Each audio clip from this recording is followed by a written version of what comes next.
Well, a year of war has decimated Ukraine's economy. It has also brought untold damage to some of Russia's engines of growth, even though official figures paint a rosier picture for the country than you might think. Beyond the two protagonists, the conflict has reverberated around the world. Now, the invasion came at the tail end of the COVID-19 pandemic. An inflation-fueled cost of living crisis was already underway, while labor shortages were multiplying supply chain constraints. And the February 24th invasion blasted food prices into the stratosphere. Ukraine and Russia are known as the breadbasket of Europe. They export over a third of the world's wheat and more than half of its vegetable oils. And conflict meant a massive decline in supplies and a rise in food prices that today remain above pre-COVID times. Our sanctions on Russia, the world's third largest oil producer, triggered skyrocketing energy prices. Even though a mild winter and efforts to build up fuel stocks helped limit the damage after Russia cut off gas to Europe, still, natural gas prices are higher than what they were before Russian tanks rolled into Ukraine, which signals inflation could stay elevated for some time. And China's reopening has also boosted recent oil demand forecasts, which means the respite from high prices may not last long. Now, Russia and Ukraine also produce a significant share of basic metals such as nickel, aluminum, copper and palladium. Delays or a lack of procurement have hit industrial production and the wider supply chain.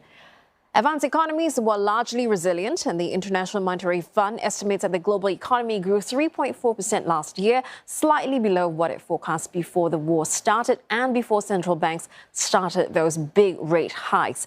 But whether global growth can match the IMF's newly upgraded 2023 outlook of 2.9% may depend on the state of the war and its continuing impact on energy.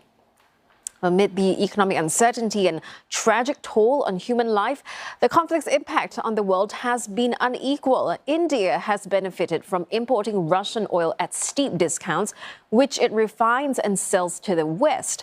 With its expanding refining infrastructure, India is poised to be a major player. The Ukraine war has also fueled rapid growth in South Korea's arms exports as countries supporting Kyiv turn to Seoul to replenish their supplies. Now, South Korea is facing increasing pressure to supply weapons directly to Ukraine. And the conflict's threat to energy security has also pressured countries to speed up their transition to green energy. Now, joining us from Berlin is Guntram Wolff, a director and CEO from the German Council on Foreign Relations. Well, Mr. Wolff, good to have you join us tonight. Last month, Vladimir Putin told cabinet that, predictions of an economic collapse have proved unfounded. Growth was expected to, contract at least 20%. But now it looks like Russia could even record positive growth next year. So how effective really are these economic sanctions? Well, economic growth in Russia really held up quite nicely last year, and that's thanks to mostly the high energy revenues that Russia made from its sale of oil, but also gas. In fact, there was no sanction on oil last year in place, and prices were very high, and that allowed Russia to really record sums of profits into their budget, and that allowed them to buffer the impact of the war on its own economy. For this year, growth could be actually quite moderate or perhaps even negative, because what we are seeing now is that the oil sanctions really start to bite.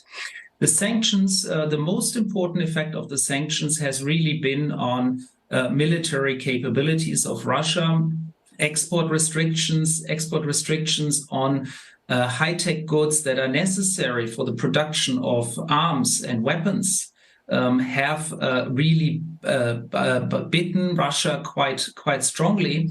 And only during the course of the year, Russia found, towards the end of the year of last year, found ways of really bypassing some of those sanctions by re-importing, for example, chips from Kazakhstan or elsewhere. So on the whole, I would say the most important effect of sanctions is really on the military production, as well as now on the oil revenues, where Russia sells at a steep discount to Asia. Yeah, Mr. Wolff, you're saying that the sanctions starting to bite. Today, Janet Yellen, G7, also saying that sanctions are having a very significant, if a negative effect on the Russian economy. So how long can Russia keep funding this war in Ukraine? Well, unfortunately, Russia has the capacity to still fund this war for another couple of years. In my assessment, they have managed to increase their defense spending massively. It's way above 5% now. And at the same time, they managed to cut some of the other spending and run a deficit. And they can afford this because their own population is being controlled. The media information landscape is extremely controlled by the Kremlin. So, in other words, citizens don't really protest by the cuts in social spending. And they have also still quite some bank accounts, shadow bank accounts measured in dollars elsewhere in the world. So on the whole, Russia has enough resources to carry on, unfortunately, for a couple of years with its illegal war of aggression against Ukraine. Well, governments and institutions everywhere, they still cite the war as a key economic uncertainty. And that's despite, international food prices of recovering a little bit. Gas, oil, that's also more or less stabilizing some. On what level should we, right here in Asia or anywhere really, worry about the economic impact of the war in Ukraine?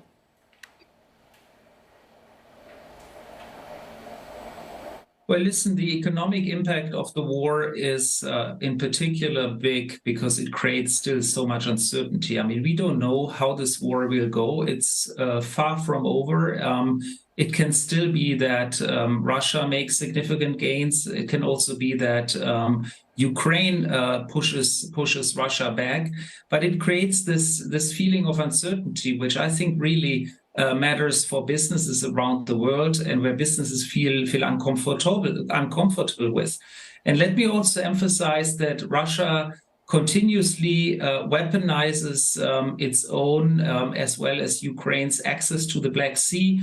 So it was Russia that limited the export of grain to the rest of the world and created quite a food price crisis last year. And only after Russia was told that this is unacceptable, only then there was some adjustment. But Russia could anytime try to block the ports of Ukraine again. So there's really lots of uncertainty out there. And on the whole, I would say this war is an economic issue, but it's above all, it's a security issue, right? And so it's Russia really undermining the European security order, with unthinkable consequences if Russia were to succeed, which is why it is so important at this stage to really support Ukraine in its defense against the aggressor.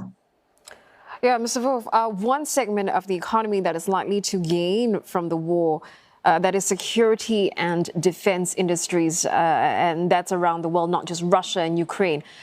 Is such an increase in military spending that we're seeing a good thing, or is there a potential arms race unfolding that, could eventually lead to more global instability? Well, I think there my feeling would be, I would say in general, I'm of course not a fan of a big defense sector, but here it is really in response to a major aggression by quite a powerful country, not a very big country in terms of its economic size, but a country that devotes a lot of energy in obstructing the European security order. And so in that sense, any weapon that is being bought now in Europe and delivered to Ukraine, but also that is bought for Poland and even for the country where I'm speaking from, for Germany, is a weapon that actually increases security on the continent and doesn't reduce it. So in that sense, I would say we need to spend some additional resources on this, but it's far away from a war economy or anything of that sort. Russia engages in a war economy with a defense budget of above 5%. Europe is well below 2%. My own country, Germany, is still below 2%. So we are far away from sort of excessive levels of spending on defense. Well, many thanks for speaking with us, Mr. Guntram Wolff from the German Council on Foreign Relations.